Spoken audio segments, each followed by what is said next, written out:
Hello, everybody. Thank you for joining me. My name is Alan Roberts. Second video of the day. I will be back again at 6 p.m. Eastern Time.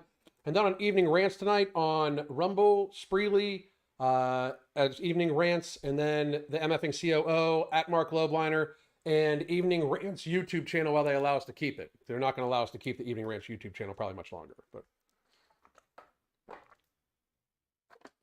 I hope everybody's doing great. I am doing fucking phenomenal. And today we're going to talk about why being fat makes you dumb. It just does. It's actually a biological thing. Now, don't get me wrong. There's many, many, many levels to this. Like, it is so cognitively bad for you to be obese or to be eating ultra-processed foods on a high basis that it's kind of staggering that we don't address it as the problem that it actually is. But huge, huge, huge issue. And I just wanted to point out to people that this is just me reading some studies. That's all this is, just reading some studies. This is not in any way me making shit up. This is me saying that when you are fat, when you have large, especially amounts of visceral fat, when you've grown up fat, your IQ is likely going to be lower and your cognitive function is likely going to be lower also, as well as the executive function of your brain. One of the major studies about this is, we'll just talk about the inflammatory foods first. When you eat ultra-processed foods, which are inflammatory, highly, highly, highly inflammatory foods, excuse me, when you eat those at a high level, it causes neuroinflammation. It causes systemic inflammation in your body, and that inflammation then causes cognitive impairment and causes cognitive decline, executive function of the brain decline. A study done in Brazil, I believe it was 2019, showed that people that ate 20% of their total daily calories on average in ultra-processed foods for anywhere between 6 and 10 years, with a mean being 8, like the average being 8 years, it showed an increased decline in cognitive function of 28% and an increased decline in executive function of the brain of 25%. Executive function of the brain is like logic, critical thinking skills. You know, like it's literally like who you are. It's self-startedness. It's being able to stick to things. Like when a person is morbidly obese and they're eating this junk all the time, half the reason why we need to get them off the junk so they can lose weight is so they can kind of like get out of the mental fog that comes from eating those things, right? So that is just the food that is eaten in predominance to get people morbidly obese, because people are not getting 300 pounds on non-processed food. It's just not happening. Like Lizzo was, everybody was like, she's healthy because she's vegan. I bet you she's not vegan no more. I mean, I don't care if she claims she's not. I bet you she's not. A lot of people, when they come to us for coaching, not everybody, but people will come to us and they'll be like, I'm vegan, blah, blah, blah, and I can't seem to lose the weight. You look at what they eat, and it's all vegan, ultra-processed crap. Just vegan, ultra-processed crap always, right? But they think it's healthy because, well, it's vegan. And that's just ridiculous to think, you know? But one of the first things we do is suggest, like, well, maybe you want to introduce some animal protein and fats, because the fats that you're eating if you're vegan are normally seed oil and shit like that. They don't stick to olive oil. And then you're eating a lot of gluten, because a lot of times they eat gluten proteins and stuff like that. It's just not great for you. It's just absolutely not. However, now we're going to talk about this. And these are just some of my favorite studies that I have read. The first one, whoopsie. Here we go. This is obesity-induced neuroinflammation beyond the hypothalamus. In the abstract, and we'll just read the abstract for most of these. This is from 2017, by the way. Obesity is now a worldwide health issue. Not in America. America, like, we want to celebrate it because we're fucking dumb as fuck because we're fat as fuck. Far from being limited to weight gain, obesity is generally associated with a low-grade inflammation and with a cluster of disorders collectively known as metabolic syndrome. When considering obesity and the subsequent neuroinflammation, and neuroinflammation is when it passes the brain-blood barrier and causes your brain to slightly swell, that's reality.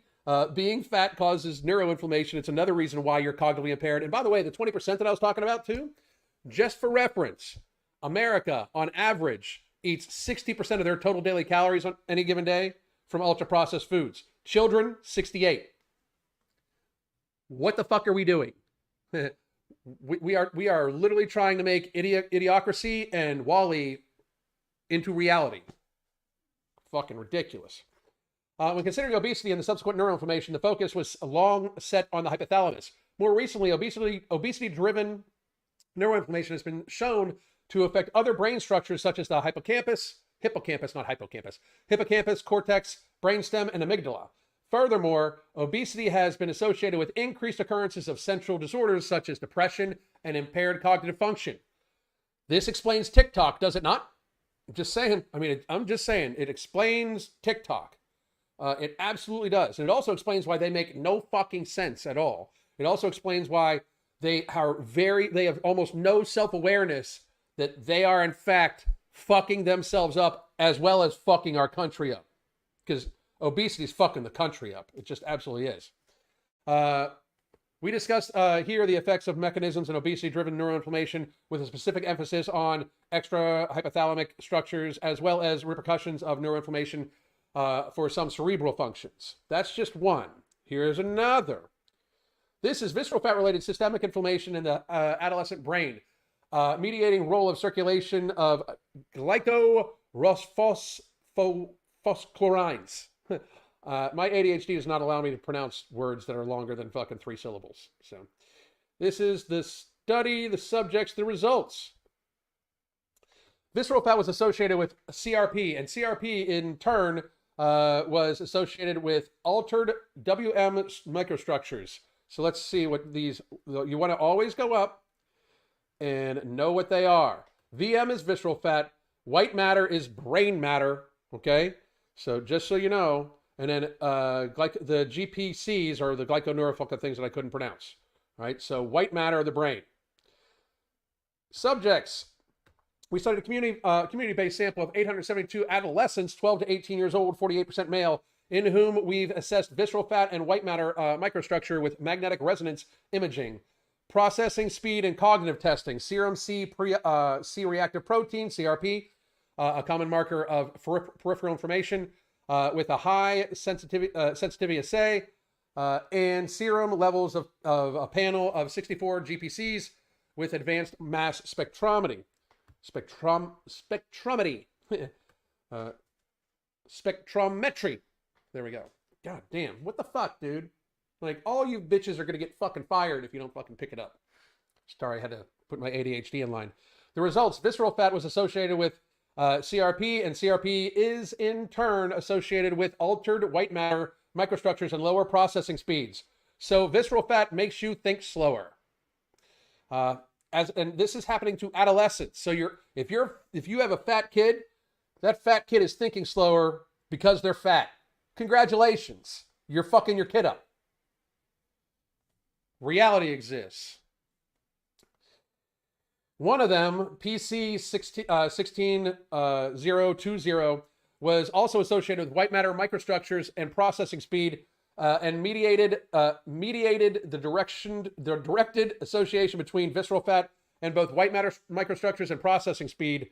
As a mediator, PC 16020 explained 21% of the shared variance between visceral fat and white mass microstructures, and 22% of the shared variance between visceral fat and processing speed. Similarly associated were observed in the auxiliary study of 80 middle-aged adults. So if you're fat when you're an adult, you think slower. And this explains TikTok.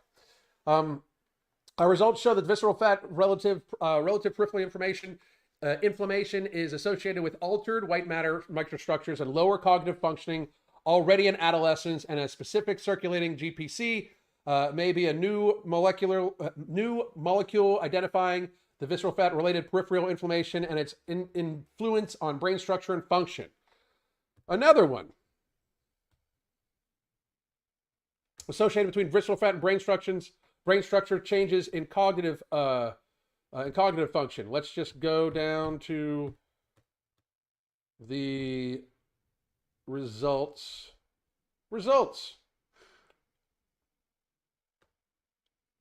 Well, let's go to the conclusion, because this is a long one. Discussion. The study reports an association between visceral fat and cognitive function and brain disorders in a relatively large number of elderly participants. The association between visceral fat and cognitive function was inconclusive in previous studies. In this study, we found that high visceral fat participants suffered significantly lower cognitive functions after adjusting for related factors. A similar result has been confirmed in prior studies using MMSE or the Test Your Memory Cognitive Screening tool to assess cognitive functioning. However, contrasting results also have been reported using the National Center for Geriatrics and Gerontology Functioning Assessment tool. But just remember, these people get paid when you're sick. One reason for the inconsistent views may be the methods of evaluating cognitive function differ from study to study. Furthermore, the meaning of visceral fat in the study was 86% plus or minus 41.2 centimeters, whereas in prior studies, it was 139. Wow. Anyway, visceral fat level was used and mean visceral fat not reported. In contrast, according to Chibi et al., 24 is you could go down and scroll down and get this. Cognitive decline was suppressed in women with high visceral fats. Cognitive decline was suppressed. Oh, that's good. The mean visceral fat for women was 63.3. Whoa. An interquadrilateral range suggesting that almost all women under 100 centimeters, which is defined as visceral fat obesity, cut off by the Japanese study for study of obesity. Furthermore, in studies included participants with mean visceral fat of 202. God damn. 202 plus or minus 86 for men and 150 plus or minus 67 for women. No significant relationship between visceral fat and cognitive decline was confirmed. To summarize these results, the subject group with visceral fat mass approximately 100 centimeters of visceral fat mass was inversely correlated with cognitive function. As an observed in this study and in the subjective groups with visceral fat mean of less than 100 centimeters, the visceral fat mass was positively correlated with cognitive function. So it means it didn't affect it until it got bigger. In the subject group, the visceral fat mass was over 100 centimeters. The visceral fat mass was not correlated with cognitive function. These results suggest that visceral fat of mass of 100 might be the cutoff point in association with visceral fat and cognitive function for elderly people. Here's another one. This is association of cognitive function with BMI, body fat, and visceral fat amongst in young adulthood. Study participants, statistics, results. Other participants, 213, who completed the measures on cognitive control and adiposity, were included in the analysis of the study. Descriptive characteristics were presented in Table 1, and we can go up and look at it if you want to. Male participants were older, taller, and heavier than female participants. Males had a greater BMI than females. However, males had lower levels of percentage of body fat mass and visceral fat areas than females.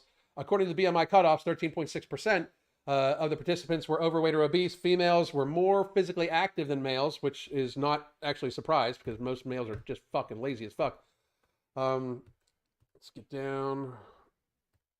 Associated the task switching performance with 3 measures of adiposity, increased BMI, body fat percentage, and visceral fat were associated with larger global switch costs of accuracy in women. So meaning like the fatter they got, the less accuracy they were, with adjustment for age and daily physical activity. In men, both body fat percentage, visceral fat, and were associated with larger local switch costs of RT.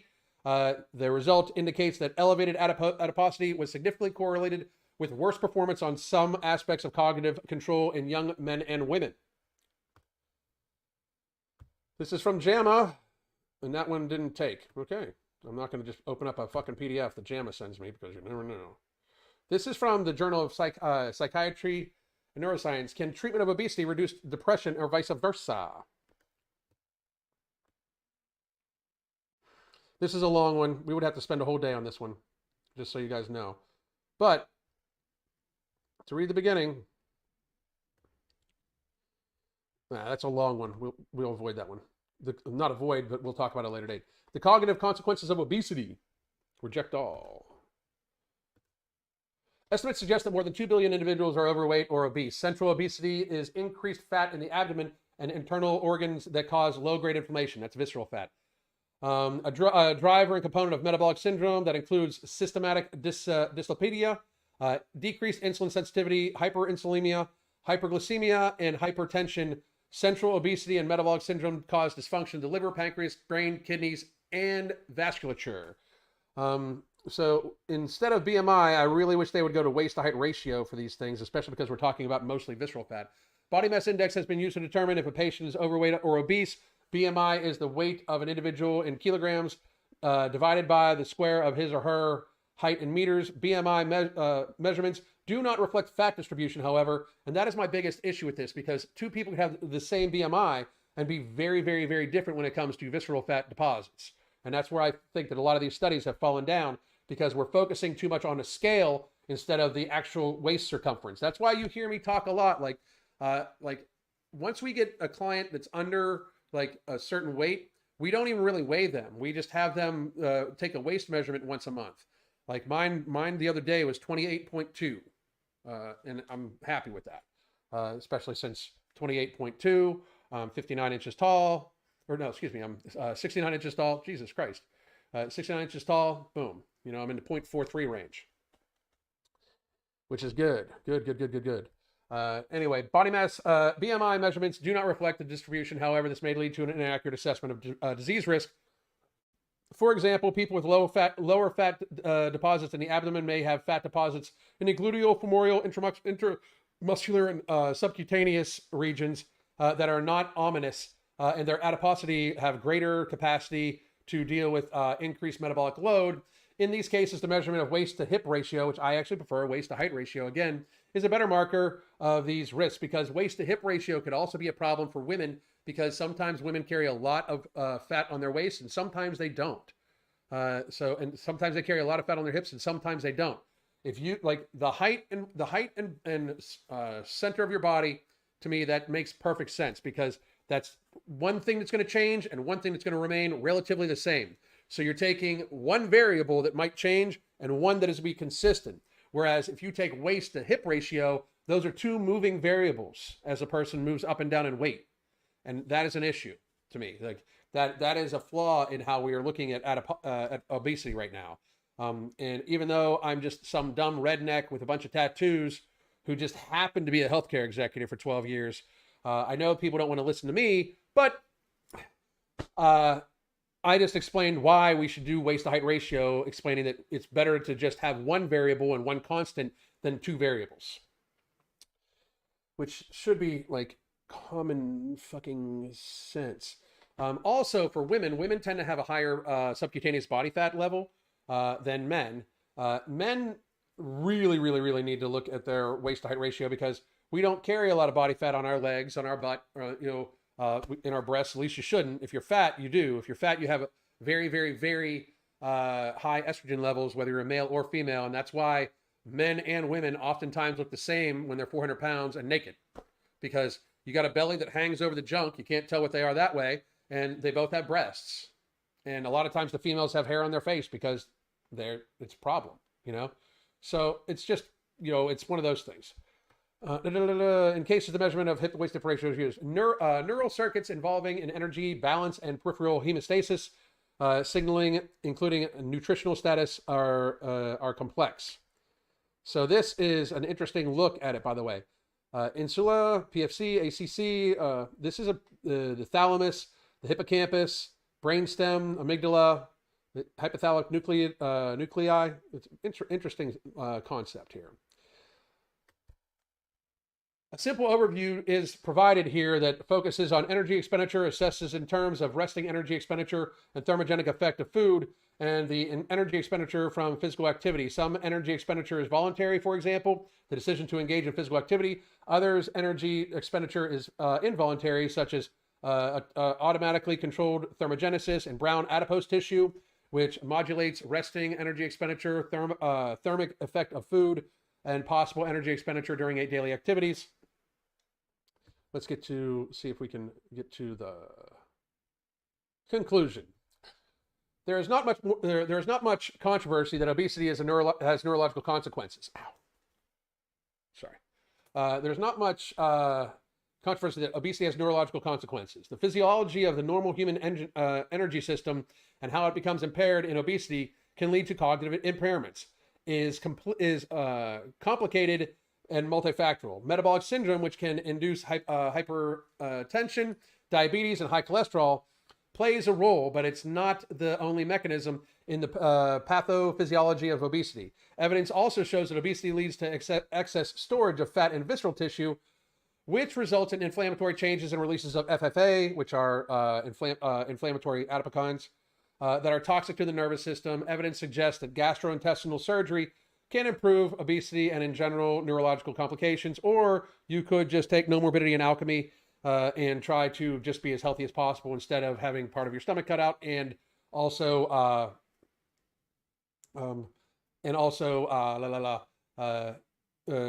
possibly using the GLP-1s. Here we go.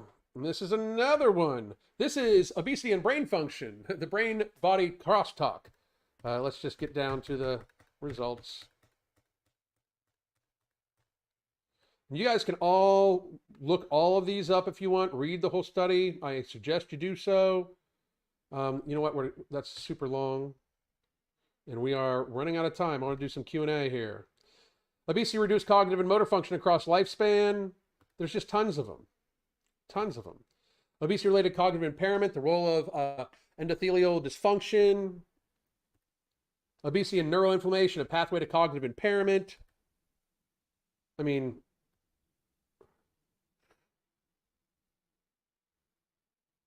summary and conclusion, obesity and or high-fat diet appears to have a significant role in play of cognitive dysfunction and aging-associated cognitive disorders like dementia.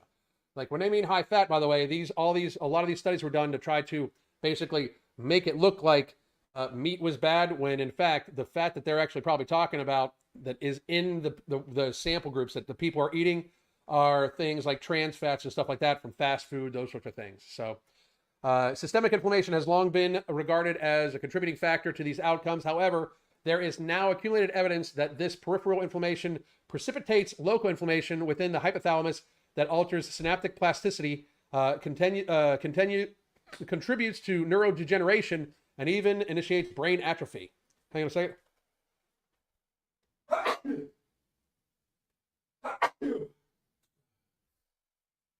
Excuse me. But that is basically just some of the studies that there are out there that I've read about it. Let's see, manga. Why another AI photo? There's plenty of real fat people pictures, because I felt like using an AI photo. Oh, hang on a second.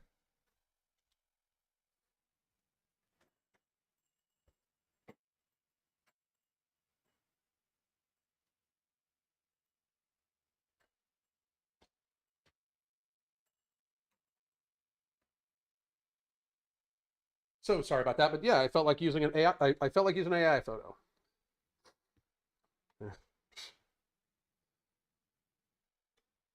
You can ask me why I do a bunch of shit. It's going to be because I felt like it.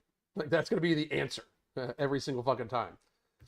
I was just going to say that, like, are talking about meat, keto, high fat foods. Yes, and bless me, thank you very much, Jane. Yeah, they're trying to basically demonize high fat foods. It's kind of fucking sad, or high fat meats. It's kind of sad because in all retrospect, in how you look at things, I'm just going to say, just going to totally say, I eat predominantly red meat. Like, I just do. And I know almost everybody that is built in any way similar to I am, if not better, eats mostly red meat. They do maybe have some vegetables and stuff like that, some vegetable carbohydrates and stuff. But for the most part, it's eggs, meat, some cheese, stuff like that, yogurt, and like berries is what I eat. And I will just argue that it helps me control my eating. It helps me stay healthier. My blood work is ridiculous. My blood work is fucking silly good, you know? Now, hang on. What did you say? AI photos also keep him from getting harassed by real life fatties. I don't give a fuck about that. I want all the smoke. They can come try. They can come try. And I'm not barking at you, Suzanne, but they can come fucking try. I would like for them to do so. I want them to fucking engage, because they don't engage with me because they know they cannot possibly answer my questions. Like, they just absolutely know they can't. Like, it all boils down to their feelings. And, oh, you think fat people are ugly? Okay, yeah. Say I say yes 100% of the time. I didn't think I was attractive when I was fat. I don't think I'm not attractive now, to be honest. I'm like a fucking 4. But whatever guys ever asked me on their podcast, that's what I would say. I'm like a fucking 4. I mean, old, wrinkled, scarred all over the fucking place. Fucking, I don't know, like shit, you know? But it's not attractive by any stretch of the imagination. But now let's move on, because you're actually a disproportionate burden to all of fucking society, and that's what I give a shit about. But if the real life fatties want to fucking come grab it, I want all the goddamn smoke. If the people that fucking thought that masks were a good idea want to come at it, I want all the fucking smoke. If people that think that it was a good idea to lock our fucking country down, I want all the fucking smoke. Any bit of it. Anything I've said in the last 5-6 years. Anybody wants to come after me about anything I've fucking said, I want it. Come and fucking get it. Because I can stand by everything I've said, period. You know? Do you think America will ever turn to the tide on obesity? Like right now, about 42% of Americans is obese. I think we will see that under 10 ever. Well, 42%, those numbers were taken in 2017 and published in 2018 on the CDC website. That's what everybody always refers to. It's the 2015 to 2018 study, census study, and it is very old. Especially in terms when you consider we had the great fattening of 2020, I would argue that we're probably well over 50% obesity, if not at like closer to 60% obesity. We just don't view people that are obese anymore as obese. Like the average woman is obese. The average woman is 3.5 inches tall and weighs like 175 fucking pounds right now. That's morbidly obese. And they have a waist to height ratio of 0.61 about. That's morbidly obese also. It's morbidly obese by every standard. The average woman in America. So we are at least 50% of the women in America are in fact morbidly obese. Not just obese, morbidly obese. So, but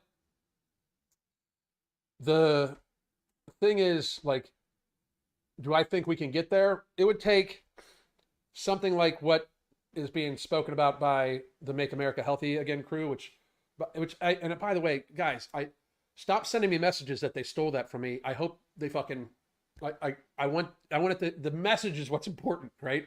I have so many people be like, oh, you should sue them for copyright or use blah, blah, blah, blah, blah. Like, I'm just happy that they're fucking getting the message out. They're broadcasting the message on a way higher platform than I would ever fucking get to without them. So I'm very fucking pleased that Robert Kennedy Jr. and pretty much his entire crew is talking about making America healthy again. Very, very, very excited about that. But we are way more than 40% obesity. We're probably at over 50%. And I would argue that to get under 10 again, it would be generational. It would be many generations. It really would. Because there's going to be some people that aren't going to conform no matter what. Because I talk about this all the time. I don't think there should be a penalty for being obese. I mean, the penalty is you're already obese. I don't think we should enable or coddle. Like, if you want to glutton yourself to 300 pounds and get type 2 diabetes, you should have to pay for all your medical costs out of your own pocket. I don't understand why we should have to. I don't understand why why everybody should subsidize you when you don't get to subsidize your health care when you don't give a fuck about your health. I'm not down with that. That's not even America to me. So I think we should give people like, hey, you're 300 pounds. You just went on type 2 diabetes medications. You got 90 days to get off of these medications and get your shit fucking straight, or you're going to be paying all for it out of your own pocket. I think that's very fair. It's personal responsibility, you know? So do I think we'll ever get down to 10% again? No, probably not. I mean, when you think about it, like fucking 35% of children are morbidly obese, probably. It's fucking sad. Like, America has become extremely sad, but they want us fat, sick, and dependent upon them. Big food and big pharma working in conjunction with our government is what's making us fat as a people. Like, when you think about how the government facilitates big food and big pharma and distributes it to the people, think about the USDA and the food pyramid. The food pyramid literally should be considered like a weapon against the people of the United States. It just absolutely should, because you're told, listen to your government, and the government says this is good for you. The science says it's good for you. 6 to 11 servings of grains a day, insane. Just absolutely fucking insane. That is a recipe to be fat. Processed food should be less than a serving a day. Less than a serving a day. Like it should be a serving every couple days, you know? But then you think about the CDC, the Center for Disease Prevention and Control. What the fuck diseases have they prevented or controlled? You know, not many. Not many. In fact, none. You know why? Because we've just gotten sicker and fatter since the inception of the CDC. The FDA gets 75% of its funding for its drug approval division from Big Pharma. Let that sink in. It's about 47% completely for the FDA is from Big Pharma, but it is 75% for the department of the FDA that approves drugs. 75% of their funding comes from the pharmaceutical industry. And we're supposed to believe that they are looking out for us? Like, I'm sorry, but that sounds kind of fucking shaky to me. And it's clearly like the Rockefeller healthcare system, because that's what we're in. You can look it up. Rockefeller basically took over the healthcare industry, took charge of all the schools, all the accreditation boards, and they went to a pharmaceutically based first model versus a neuropathic health, like nature-based model first. And instead of it being parallel, they have deemed like natural remedies as like kooky and ineffective and often dangerous and fuck off, you know? I can tell you this right now. Where's it at? This is better than metformin. In my opinion, and by data that I even showed you yesterday, this is better than metformin. Straight up. It has concentrated berberine in it. Concentrated berberine beats metformin, period. Yet alone it has NC2. NC2 has been shown to reduce triglycerides, blood pressure. It levels out your ratio of cholesterol into a good HDL, good LDL. It lowers your resting heart rate. It has been shown to reverse prediabetes and type 2 diabetes in human clinical trials. This is better than metformin. Where's it at? These two together, I'd put in a head-to-head study with any GLP-1. Give me 68 weeks and all that, and I would almost guarantee you will destroy any of the GLP-1s in a head-to-head study. Because this helps control your appetite not by mimicking a glucagon, because it's a glucagon-like peptide, GLP-1, glucagon-like peptide. It's a memetic. So it's an artificial hormone. It's basically the counteraction to ghrelin, right? I hear a lot of people being like, well, it's anti-inflammatory, like, what's her name? Glitter and Fuckhead, Glitter and Lasers. She's like, oh, it's for my inflammation. She's taking it for her inflammation because it lowers down the amount of food she eats, and she eats like a fucking hog, and it's mostly ultra-processed food. So when you don't eat ultra-processed food, your inflammation goes down. It is not an anti-inflammatory. There is no anti-inflammatory properties in it. It just so happens that it causes you to stop eating the fucking garbage that you've been eating, and your inflammation goes down. I mean, this is factual. It also causes suicidal ideation. It also causes gastroparesis, liver damage, kidney damage. It causes many fucking issues. Many. Like, they should be recalled already. Like, multiple people have died. Like, there should be a black box warning on them. Like, everybody understands that, right? Like, if 5 people die from the medication, there's normally a black box warning put on it. Black box warning is the most like harsh warning that the FDA can give, but they're not going to, because one more time, 75% of what the FDA's division for that approves drugs comes from Big Pharma. You don't think Novo Nordisk and these other companies paid a fucking ass load to have these things fucking pushed for everybody, like down to 12-year-olds? I mean, it's absolutely insane. Do I think we can make America healthy again? Yes. Do I think it'll ever reach 10%? No. I do believe we can be majority healthy. I do believe we can get obesity down into the 20s again before like another generation, maybe 25, into the 20s, maybe high 20s. And do I think that we can get overweight down? Yes. One of the biggest issues is not even that it's like, you know, the obesity or overweight. We're 90+% metabolically unhealthy. Metabolic syndrome causes cardiovascular disease, type 2 diabetes, cancer, stroke, liver disease, kidney dysfunction, osteoarthritis. Metabolic syndrome causes massive inflammation, just like we were reading all these studies. That's the issue.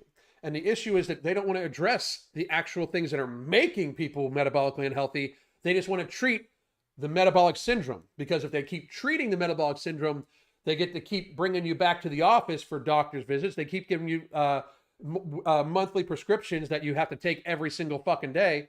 And they know they've got you. And that's reality. And I would debate anybody on this, because facts are just fucking facts. Anyway, folks, I will be back 6 p.m. Eastern time tonight. Thank you very much for joining me. Then I'll be back at 8 p.m. Eastern time tonight for evening rants, not on this channel, but on the others. I hope all of you join me then soon. I hope all of you join me for these. Sorry, the ADHD is on fucking fleek today. I hope all of you have a great day. God damn.